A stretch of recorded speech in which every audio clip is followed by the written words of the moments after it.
Good afternoon, Mr. Secretary General, fellow delegates, ladies and gentlemen. It is a great honor to be here to address the topic of sustainable development. You know, in many of our nations, especially developed countries, there is among our general population a genuine compassion towards those in need. There is a recognition of the grinding poverty that so many experience every day around the world. And yet sometimes it's said that our efforts to combat poverty and disease do not and cannot work,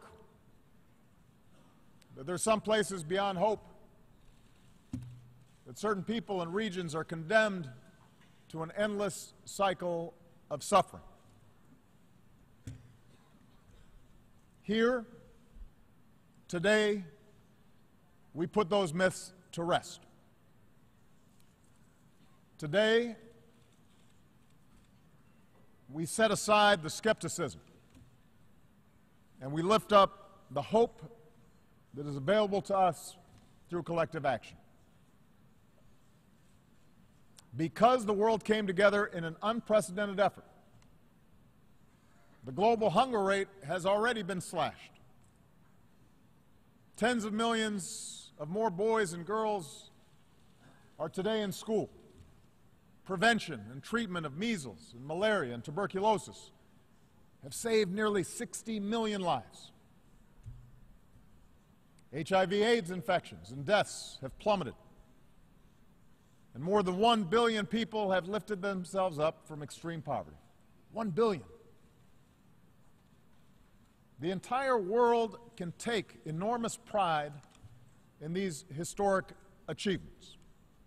And so let the skeptics and cynics know development works.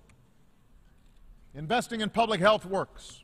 We can break the cycle of poverty. People and nations can rise into prosperity. Despite the cruelties of our world and the ravages of disease, millions of lives can be saved if we are focused and if we work together. Cynicism is our enemy. A belief, a capacity in the dignity of every individual, and a recognition that we, each of us, can play a small part to play in lifting up people all around the world. That is the message that we're sending here today. And because of the work of so many who are assembled here today, we can point to past success, and yet we are also here today because we understand that our work is nowhere near done.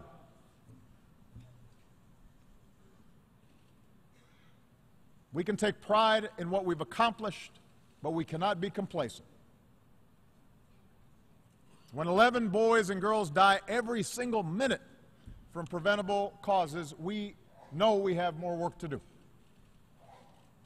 When hundreds of women die every single day just from having a baby, we know we have more work to do.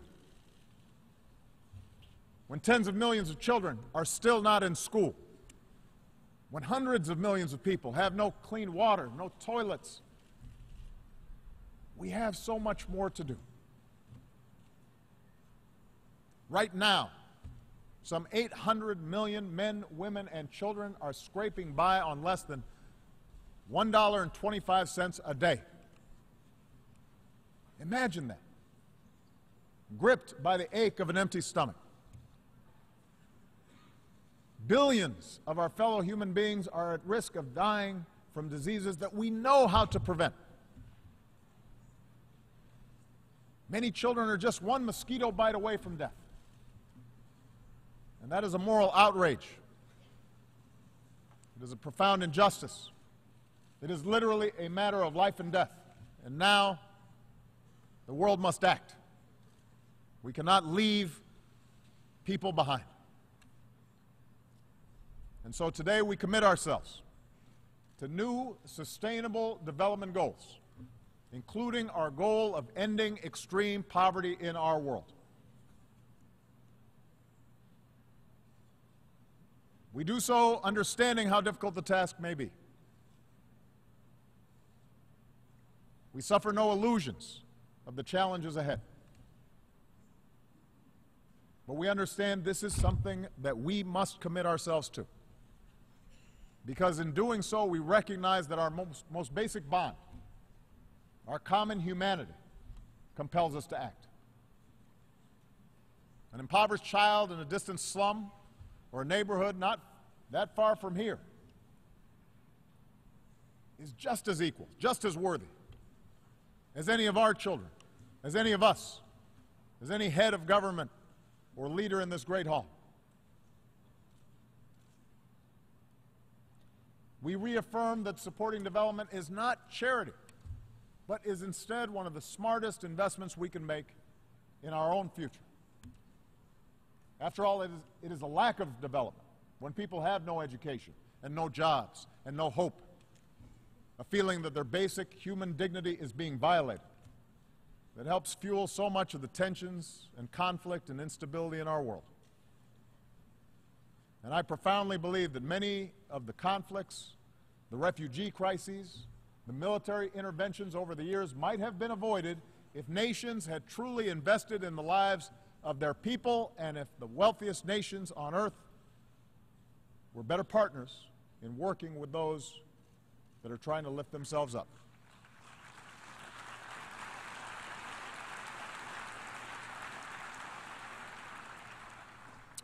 As one of the founders of the United Nations, Ralph Bunche, once said, "Peace is no mere matter of men fighting or not fighting. Peace, to have meaning, must be translated into bread or rice, shelter, health, and education." I'm here to say that in this work, the United States will continue to be your partner. 5 years ago, I pledged here that America would remain the global leader in development, and the United States government, in fact, remains the single largest donor of development assistance, including in global health. In times of crisis, from Ebola to Syria, we are the largest provider of humanitarian aid. In times of disaster and crisis, the world can count on the friendship and generosity of the American people. The question before us, though, as an international community, is how do we meet these new goals that we've set today? How can we do our work better? How can we stretch our resources and our funding more effectively? How can donor countries be smarter, and how can recipient countries do more with what they receive? We have to learn from the past to see where we succeeded so that we can duplicate that success, and to understand where we've fallen short and correct those shortcomings. And we start by understanding that this next chapter of development cannot fall victim to the old divides between developed nations and developing ones. Poverty, growing inequality exists in all of our nations, and all of our nations have work to do, and that includes here in the United States. That's why after a terrible recession, my administration has worked to keep millions of families from falling into poverty. That's why we've brought quality, affordable health care to more than 17 million Americans. Here in this country, the wealthiest nation on earth, we're still working every day to perfect our union and to be more equal and more just, and to treat the most vulnerable members of our society with value and concern. And that's why today I am committing the United States to achieving the Sustainable Development Goals. And as long as I am president,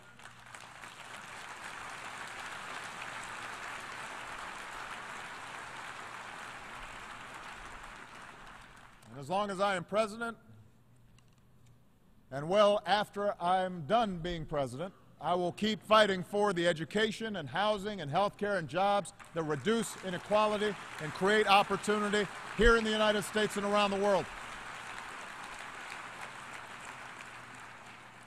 Because this is not just the job of politicians. There's work for all of us. Now, this next chapter of development cannot just be about what governments spend. It has to harness the unprecedented resources of our interconnected world. In just a few short years, in the areas of health and food security and energy, my administration has committed and helped mobilize more than $100 billion to promote development and save lives, more than $100 billion. And guided by the new consensus we reached in Addis, I'm calling on others to join us.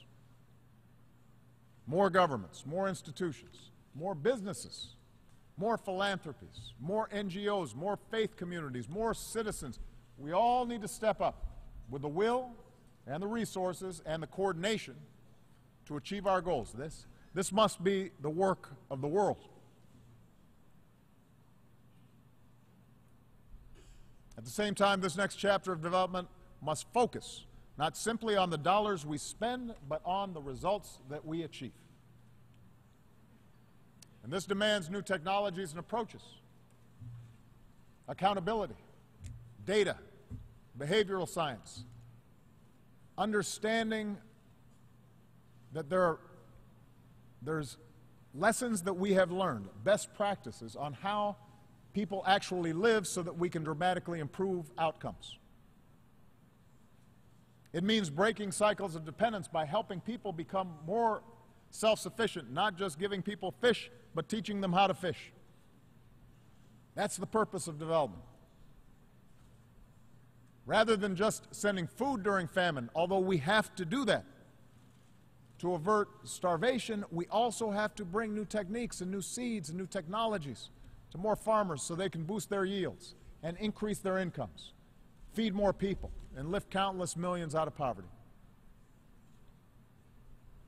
Rather than just respond to outbreaks like Ebola, although we have to do that, and we have, let's also strengthen public health systems and advance global health security to prevent epidemics in the first place. As more countries take ownership of their HIV/AIDS programs, the United States is setting two new bold goals. Over the next 2 years, we'll increase the number of people that our funding reaches so that nearly 13 million people with HIV/AIDS get life-saving treatment.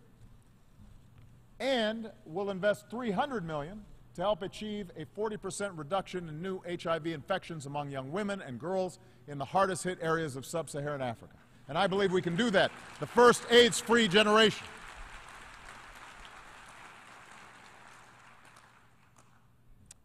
This next chapter of development must also unleash economic growth. Not just for a few at the top, but inclusive, sustainable growth that lifts up the fortunes of the many. We know the ingredients for creating jobs and opportunity. They are not a secret. So let's embrace reforms that attract trade and investment to areas that are in need of investment and in need of trade. Let's trade and build more together. Make it easier for developing countries to sell more of their goods around the world. And let's invest in our greatest resource, our people, their education, their skills. Let's invest in innovative entrepreneurs, the striving young people who embrace new technology and are starting businesses and can ignite new industries that change the world. I have met young people on every continent, and they can lead the way if we give them the tools they need. Our new development goals are ambitious, but thanks to the good work of many of you, they are achievable if we work together, if we meet our responsibilities to each other. I believe that. The progress of recent years gives us hope. We know what works. We know how to do this. But perhaps because This is now my 7th year of addressing the General Assembly. I tend to be more blunt. Along with the gray hair, I'm becoming more likely to speak my mind. So indulge me when I say that we will never achieve our goals if we do not squarely confront several insidious threats to the dignity and well-being of people around the world. No matter how much hard work is done by development agencies, no matter how large the donations and commitments that are made by donor countries, if we don't take care of some other elements of development, we will not meet the goals that we've set. Number one, development is threatened by bad governance. Today we affirm what we know to be true from decades of experience. Development and economic growth that is truly sustainable and inclusive depends on governments and institutions that care about their people, that are accountable, that respect human rights and deliver justice for everybody and not just some. So in the face of corruption that siphons billions away from schools and hospitals and infrastructure into foreign bank accounts, governments have to embrace transparency and open government and rule of law. And combating illicit finance must be a global effort because it is part of our development effort. And citizens and civil society groups must be free to organize and speak their mind and work for progress, because that's how countries develop. That's how countries succeed. Development is also threatened by inequality. And this is a political debate that we have in this country. So I just want to be clear, this is not something from which the United States is immune to. Every country has to grapple with this issue. The wealthiest and most powerful in our societies oftentimes like to keep things as they are. And they often have disproportionate political influence. When poor children are more likely to get sick and die than children in wealthier neighborhoods just across town,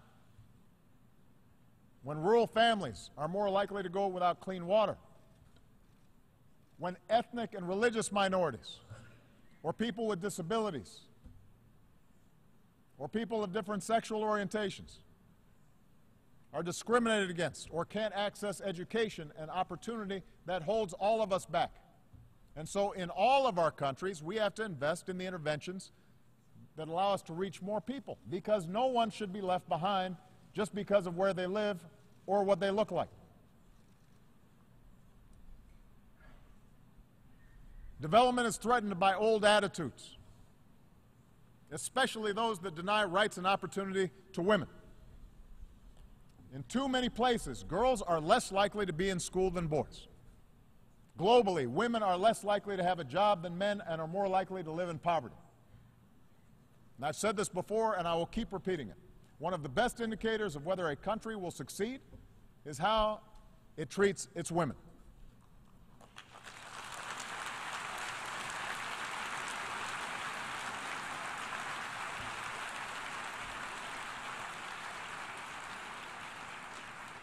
When women have an education, when women have a job, their children are more likely to get an education. Their families are healthier and more prosperous. Their communities and countries do better as well. So every nation, all of our nations, must invest in the education and health and skills of our women and girls. And I have to say, I do not have patience for the excuse of, well, we have our own ways of doing things. I understand.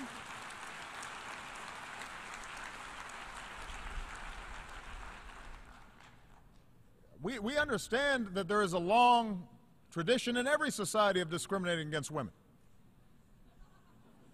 But that's not an excuse for taking a new path in order to make sure that everyone in a society has opportunity.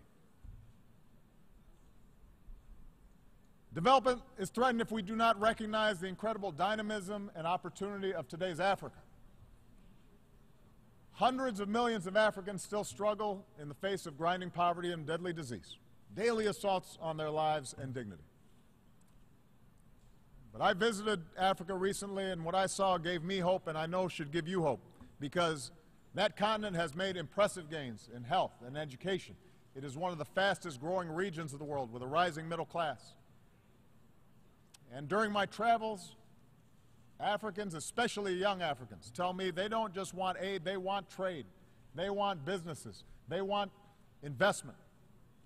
So I call on the world to join us as we mobilize billions of dollars in new trade and investment and development in Africa. And that includes Power Africa, our initiative to bring electricity and greater opportunity to more than 60 million African homes and businesses. If we get Africa fulfilling its full potential, that will help the entire global economy. Everyone here will be helped. It's not a zero-sum game. We are invested in their success.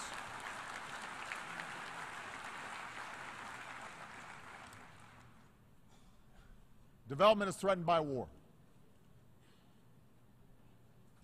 This should be a simple proposition, but it bears repeating. It is no coincidence that half of the people living in extreme poverty around the world live in places afflicted by chronic violence and conflict. Today, some 60 million men, women, and children have been forced from their homes, many by conflicts in the Middle East and in Africa.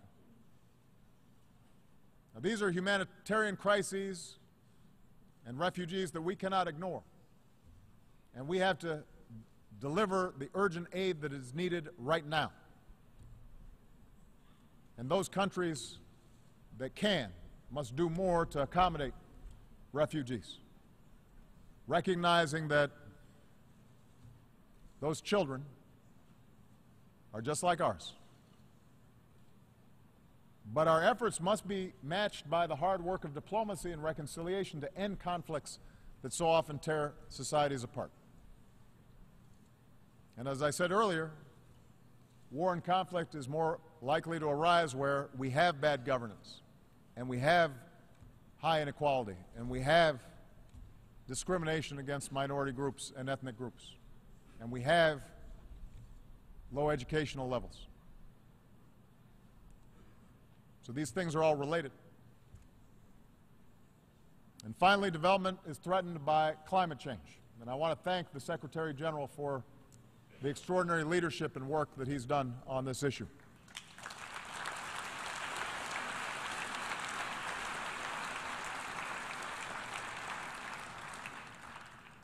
All of our countries will be affected by a changing climate.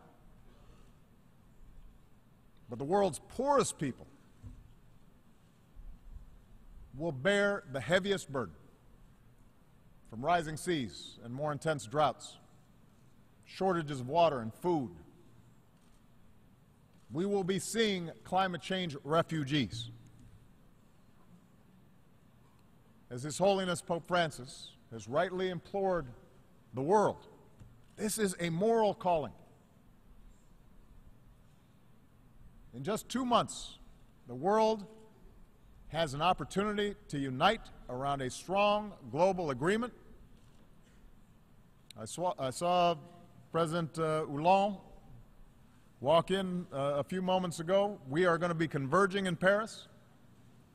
With his leadership and the leadership of every world leader, we need to establish the tools and financing to help developing nations embrace clean energy, adapt to climate change, and ensure that there's not a false choice between economic development and the best practices that can save our planet. We can do the same at the same time, and the communities and lives of billions of people depend on the work that we do.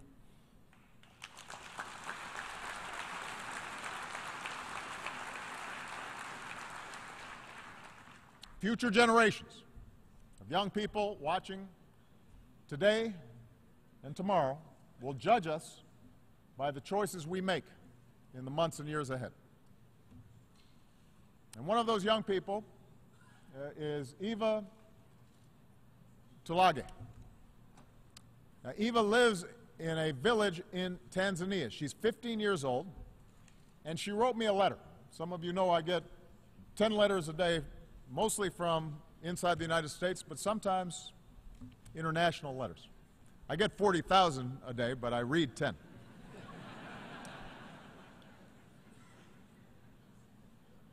And so Eva told me about her parents, farmers who struggle to provide for their 7 children.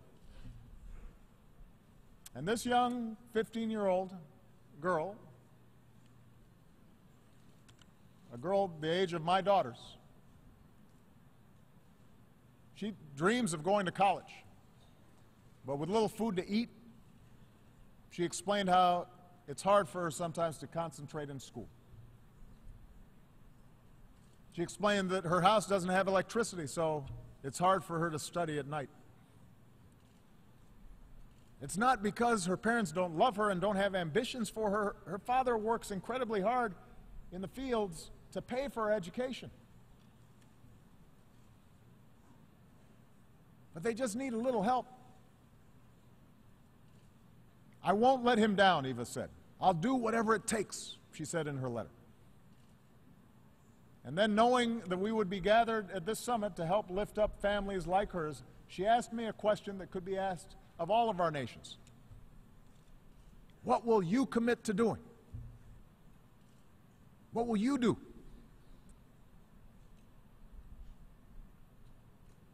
And there are billions of boys and girls just like Eva. They're just like our children. They have as much talent and as much hope for the future. And they're willing to work hard. And their parents love them just as much as we love ours. And just by the accident of birth, it's so much more difficult for them to achieve their dreams as it is for our children.